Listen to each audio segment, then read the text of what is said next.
दोस्तों, कथारा 2 नंबर के children park में हमारे पार्टी के राष्ट्रीय महासचिव कांग्रेस। इस चुनाव में सबसे जो बड़ा सवाल है वो है कि लूट के साये में ये चुनाव हो रहा है। जबरदस्त लूट, 4,500 करोड़ का खुलासा हो चुका है और मुझे शक है कि अगर संपूर्ण जांच हो, झारखंड अलग राज्य बनने के बाद से बाबूलाल मरांडी, अर्जुन मुंडा से लेकर के मधु कोड़ा, शिबू सोरेन तक जितनी सरकारें बनी, सभी मंत्रियों की अगर आय और संपत्ति की संपूर्ण जांच हो जाए तो और भी बड़ी लूट का खुलासा हो सकता है। तो इस लूट का खुलासा हो और लूट के लिए जिम्मेदार सभी ताकतों को सजा मिले। दूसरा सवाल है कि ये लूट बतौर कमीशन बड़े पूंजीपतियों से, खदान मालिकों से, ये भ्रष्ट राजनेताओं को ये लूट का हिस्सा मिला है। तो ये अंदाजा लगाया जा सकता है कि अगर 4,500 5,000 करोड़ का कमीशन मिलता है तो कमीशन देने वालों ने कितना लूटा होगा। इसलिए माले की ये मांग है कि झारखंड तथा पूरे हिंदुस्तान के ही पैमाने पर जो भी देश की खनिज संपदा है इसका राष्ट्रीयकरण हो। ये टाटा, जिंदल, मित्तल, रुंगटा, अंबानी के हाथों से पूरे देश की खनिज संपदा को मुक्त किया जाए, इसका राष्ट्रीयकरण हो।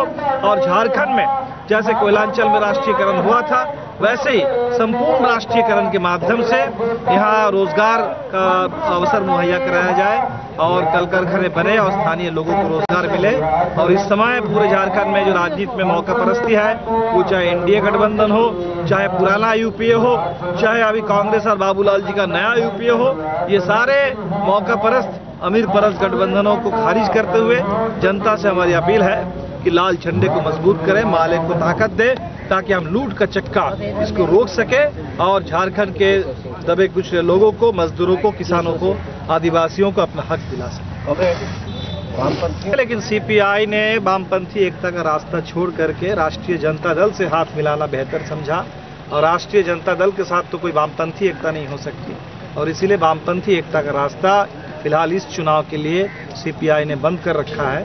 फिर भी माले ने एक तरफा ढंग से ऐलान किया है कि जहां हमारे उम्मीदवार नहीं होंगे लेकिन दूसरे कोई वामपंथी दल का अगर उम्मीदवार हो, हम एक तरफा ढंग से उन लोगों को समर्थन दे रहे हैं। जैसे बेरमो में हम समर्थन दे रहे हैं, जैसे रामगढ़ में हमारे उम्मीदवार नहीं है वहाँ हम समर्थन दे रहे हैं, हम अपनी तरफ से दे रहे हैं। अच्छा, नक्सलवाद पर आप क्या कहते हैं? देखिए, झारखंड के लिए जो लोग कहते हैं कि माओवाद सबसे बड़ा खतरा है, मैं समझता हूँ कि माओवाद नहीं, झारखंड के लिए सबसे बड़ा सवाल है मऊवाद। जो एमओयू हुए हैं पूंजीपति और भ्रष्ट राजनेताओं के बीच में, यही सबसे ज़्यादा झारखंड के लिए खतरनाक सवाल है। और जहां तक ये पुराने माओवादियों की बात है तो झारखंड में तो अब आप देख रहे हैं कि ये बिखराव के दौर से गुजर रहे हैं और इनके बहुत सारे पुराने नेता चुनाव के मैदान में हैं और इसीलिए मैं नहीं समझता हूँ कि झारखंड के लिए ये कोई बहुत बड़ी परिघटना रहेगी। झारखंड के विकास से वह कोसों दूर खड़ा है। झारखंड की विधानसभा में भी हम देख रहे हैं यहाँ के जो जनप्रतिनिधियों की सवाल को पूछने के लिए, सवाल को उठाने के लिए विधानसभा के अंदर में भी वह पैसे ले रहे हैं। ये आज का यह जो पूरे झारखंड के अंदर में यह लूट का जो राज चल रहा है, इस लूट राज के खिलाफ यह आज का जो झारखंड विधानसभा का चुनाव है, यह महज चुनाव नहीं है, यह एक बहुत बड़ी जंग है।